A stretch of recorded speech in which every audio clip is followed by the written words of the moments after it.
Bismillahirrahmanirrahim. Assalamualaikum warahmatullahi wabarakatuh. Saya Muhammad Yusuf bin Muhammad Yahya, nombor metrik A183632. Saya ingin membuat pembentangan tentang hadis yang saya pilih, iaitu hadis yang ke-80, 81 dan 82. Saya akan mulakan dahulu dengan hadis yang ke-80, iaitu yang berbunyi عن عائشة رضي الله عنها قالت كان رسول الله صلى الله عليه وسلم يستفتح الصلاة بالتكبير والقراءة الحمد لله رب العالمين وكان إذا ركع لم يشخص رأسه ولم يصوبه ولكن بين ذلك وكان إذا رفع رأسه من الركوع لم يسجد حتى يستوي قائما وكان إذا وقع رأسه من السجدة لم يسجد حتى يستوى قاعدا وكان يقول في كل ركعتين التحية وكان يفرش رجله اليسرى وينصب رجله اليمنى وكان ينهى عقبة الشيطان وينهى أن يفترش الرجل ذراعيه افتراش السبع وكان يختم الصلاة بالتسليم.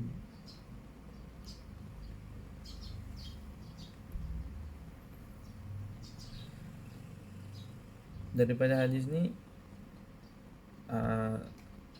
menerangkan tentang solat, iaitu bagaimana Rasulullah SAW memulakan solat, iaitu dengan takbir, dengan baca Al-Fatihah dan juga rukun-rukun yang seterusnya. Dalam hadis ni menerangkan pergerakan solat Rasulullah SAW bermula daripada takbiratul ihram, Al-Fatihah, rukuk, kemudian i'tidal, sujud sehingga kepada salam. Maka detailnya sedikit.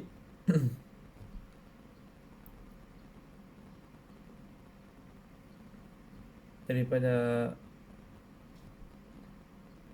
Rifa'ah bin Rafi' radhiyallahu anhu, beliau berkata, kami pernah solat bersama Rasulullah SAW. Saat bangun dari rukuk, ia membaca Sami'allahu liman hamidah,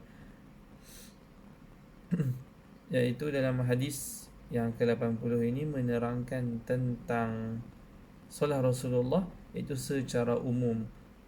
Adapun selebihnya ditambah daripada hadis-hadis yang lain, iaitu daripada hadis yang lain tadi ni, yang diriwayatkan daripada Rifa'ah bin Rafi' radhiyallahu anhu, beliau menambahkan Rasulullah menyebutkan Sami'allahu liman hamidah daripada rukuk nak ke i'tidal.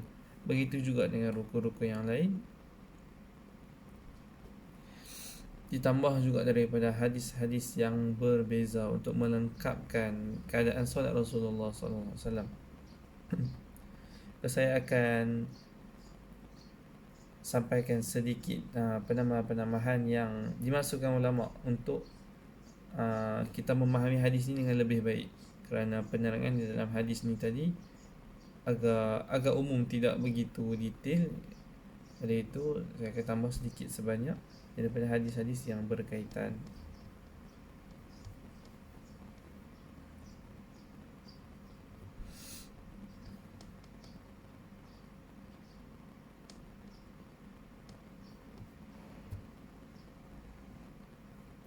Adapun yang pertama untuk solat, iaitu solat ni dimulakan pertamanya dengan niat.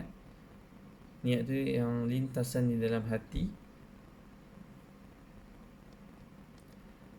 Di dalam hadis riwayat Bukhari dan Muslim, Rasulullah bersabda, sesungguhnya amalan itu adalah dengan niat, iaitu juga dengan hadis innamal a'malu binniyat. Maka daripada hadis tu maka disabitkan dengan untuk solat ni tadi. Maka saya bergerak kepada rukun seterusnya, iaitu tanpa pendetilan yang terlalu untuk secara umumnya saja, secara sedikit ringkas untuk kefahaman. Kedua, berdiri sekiranya mampu ketika solat fardu sahaja, iaitu tidak tertakluk kepada solat-solat sunat.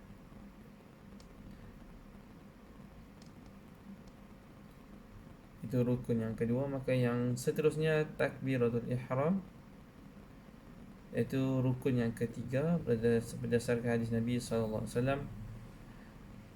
Kunci solat ialah suci. Ihramnya ialah takbir, dan tahallulnya ialah salam.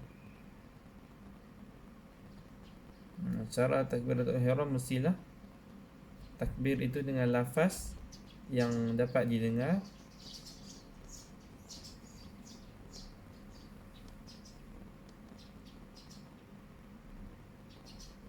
dan dilakukan berserta dengan niat.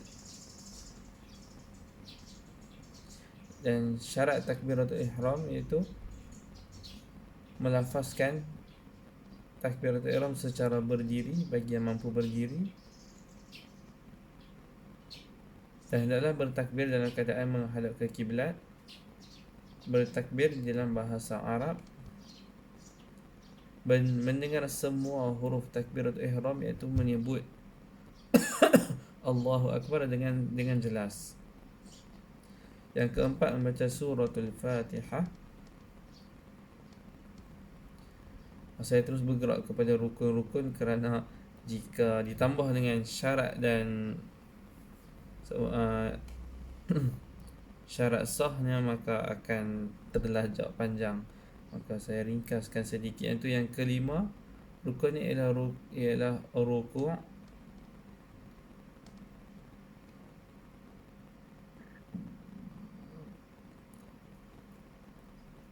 Secara detailnya saya telah masukkan dalam kertas kerja untuk pemakluman doktor. Saya dah masukkan dalam kertas kerja. Maka dalam pembentangan ni saya akan kurangkan sedikit sebagai pembentangan sahaja.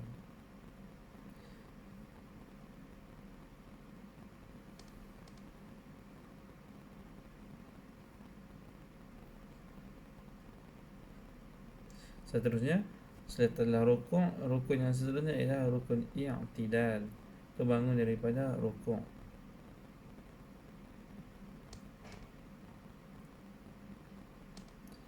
Seterusnya, rukun yang ketujuh ialah sujud sebanyak 2 kali pada setiap rakaat.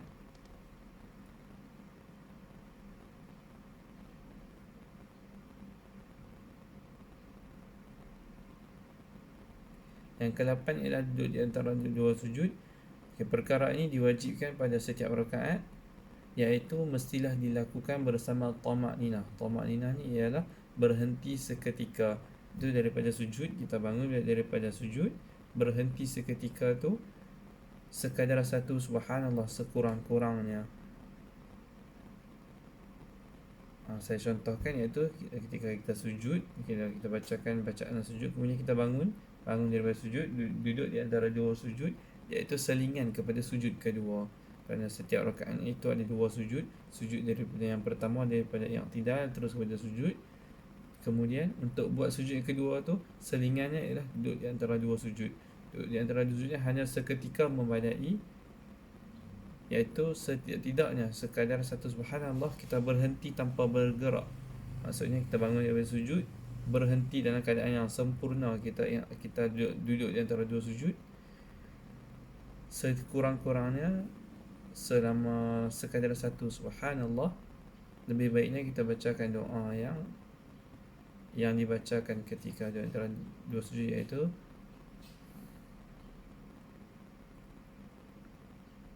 Rabbi ighfirli warhamni wajburni warfa'ni warzuqni wahdini wa'afini wa'fu anni. Maka kita kembali sujud yang kedua. Dan yang ke-9, duduk yang akhir, iaitu duduk pada rakaat penghabisan yang diikuti dengan salam. Itu rukuk. Duduk terakhir iaitu duduk tahiyat akhir. Manakala duduk tahiyat awal itu bukan merupakan rukun, ialah perkara yang sunat sahaja. Kemudian yang ke-10, membaca tasyahud ketika duduk dan yang penghabisan tu membaca tasyahud awal.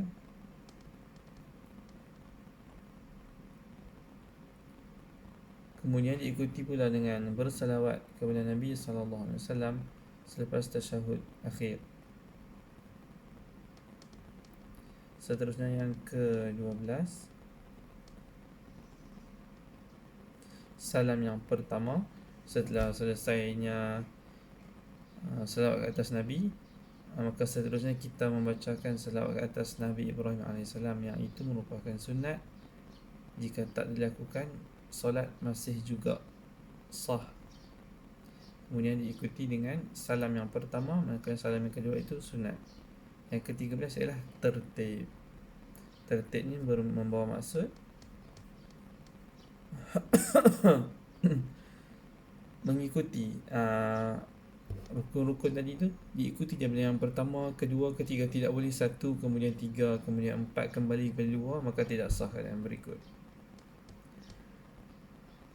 Seterusnya saya akan bentangkan hadis yang kedua yang saya pilih, iaitu hadis yang ke-81.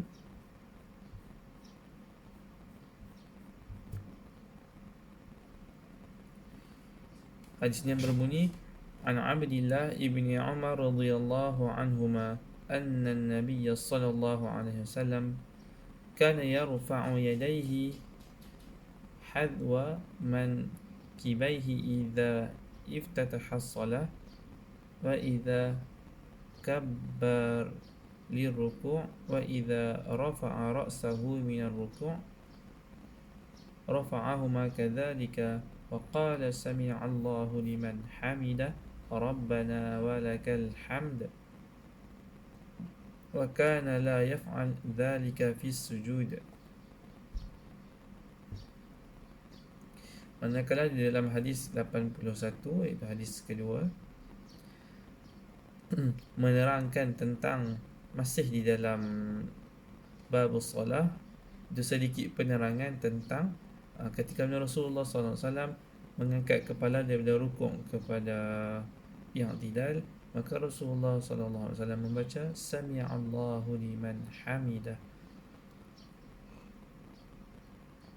dan Rasulullah membacakan zikir Rabbana walakal hamd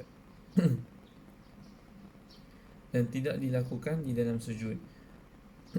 Maka bacaan ini di dalam hadis yang lain, ada ketikanya di dalam solat Rasulullah SAW mendengar sahabat menambah di belakangnya Rabbana walakal hamdu hamdan kathiran tayyiban mubarakan fih. Maka ketika selesainya solat, setelah selesainya solat, Rasulullah memalingkan ke belakang dan Rasulullah bertanya kepada sahabat, siapa yang membacakan demikian? Maka pada ketika itu sahabat mengaku, sahabat yang membacakan itu mengaku dan menyebut Rasulullah, saya ya Rasulullah. Maka Rasulullah tidak menghalang bacaan tersebut. Bacaan itu, maka Rasulullah mengatakan malaikat berkerumunan untuk menulis pahala beliau kerana bacaan tersebut.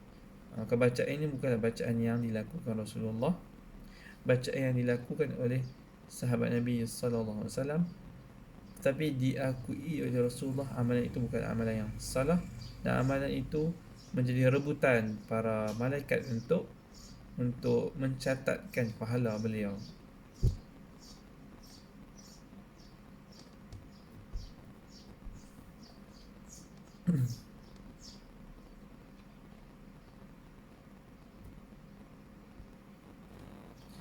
Adapun dalam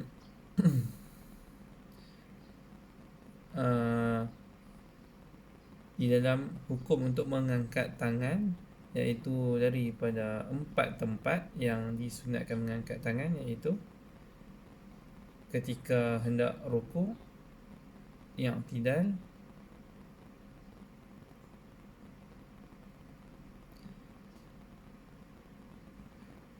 takbiratul ihram, dan bangun daripada tasyahud awal. Maka pada 4 tempat tersebut ini mengikut mazhab Asy-Syafi'i, ia hukumnya ialah sunat, bukanlah suatu kewajipan. Ianya ialah sunat dalam mazhab Syafi'i, seperti mana yang disebutkan dalam kitab Safinah An-Najah.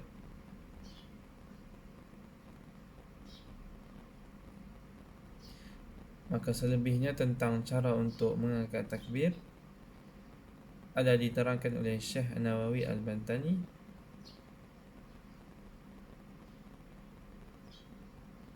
Maka untuk mengangkat takbir ini agak detail diterangkan melalui banyak pendapat. Adapun perkara ini bukanlah merupakan perkara yang berat, kerana ia merupakan perkara yang sunat sahaja. Maka di sini ada banyak pendapat, maka boleh dilakukan mana-mana sahaja yang kita inginkan, kerana ianya adalah perkara yang sunat sahaja. Maka detailnya pendapat yang berbeza telah saya masukkan di dalam kertas kerja untuk rujukan doktor. Saya hanya menerangkan sedikit sahaja di dalam pembentangan saya. Jadi saya rasa itu sahaja untuk hadis saya yang hadis pilihan saya yang kedua. Kerana dalam hadis ni hanya menyebutkan secara umum tentang bacaan daripada rukuk kepada i'tidal.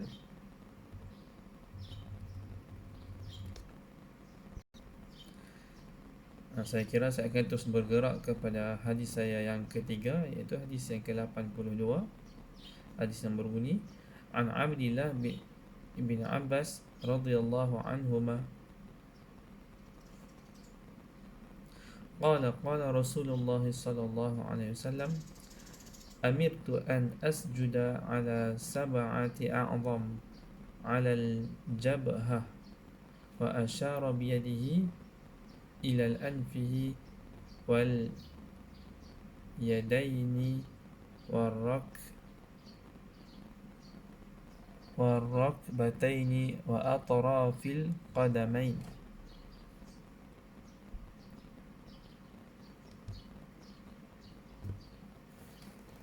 Maka dalam hadis ini menerangkan tentang, masih dalam babus solah, iaitu menerangkan tentang bahagian-bahagian juzuk badan yang digunakan ketika sujud, iaitu anggota-anggota yang mesti dikenakan kepada tanah, iaitu ataupun lantai tempat kita sujud.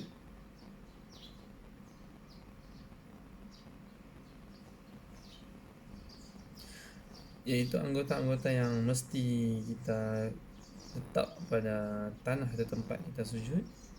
Yang pertama ialah kedua tangan, kedua lutut, kedua kaki, sedikit tapak kaki dengan keadaan dicondongkan begitu, dan juga dahi.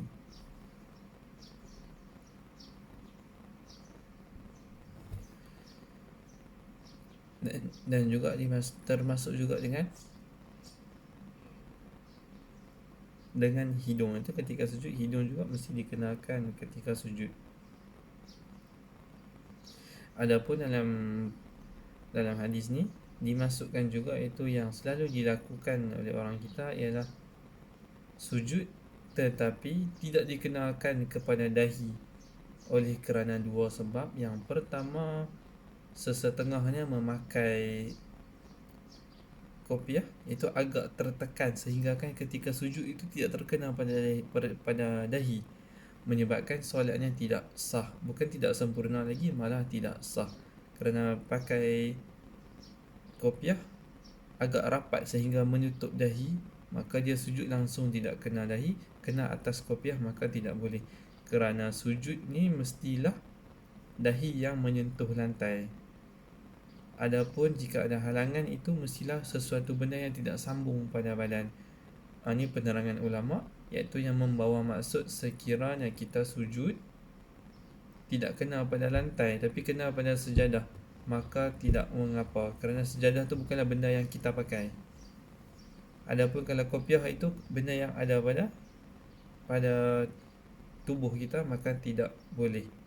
Ataupun memakai serban yang seumpamanya ekor serban ataupun bahagian-bahagian serban telah menutup di kepala, maka sujud tidak kena pada lantai atau sejadah di bawah, maka tidak sah. Adapun kalau serban itu diletakkan sepenuhnya di atas lantai untuk dilapikkan di tempat sujud, maka keadaan itu dibolehkan kerana serban itu bukanlah sebahagian daripada pakaian di badan. Jika asing tiada masalah.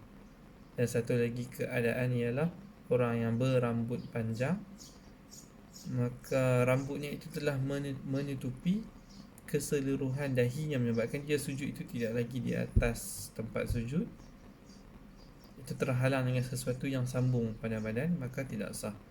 Adapun jika sujudnya tadi terhalang dengan sesuatu tapi tidaklah menyeluruh, contohnya rambut hanya tertutup sedikit tapi masih terkena pada dahinya, masih sebahagian dari juzuk dahinya itu kena pada lantai pada tempat sujud, maka masih sah, masih diterima akan solatnya. Perkara ni perlulah kita ambil berat, kita kena berjaga-jaga supaya sujud kita itu sujud yang sempurna, terutamanya bagi juzuk dahi yang selalu menjadi permasalahan pada kita. Maka bagi orang yang berambut panjang dan seumpamanya yang mempunyai halangan pada kawasan dahi, maka dibolehkan ketika sujud dia menolaknya untuk dia sujud, supaya tidak menjadi penghalang untuk menyempurnakan sujud tadi.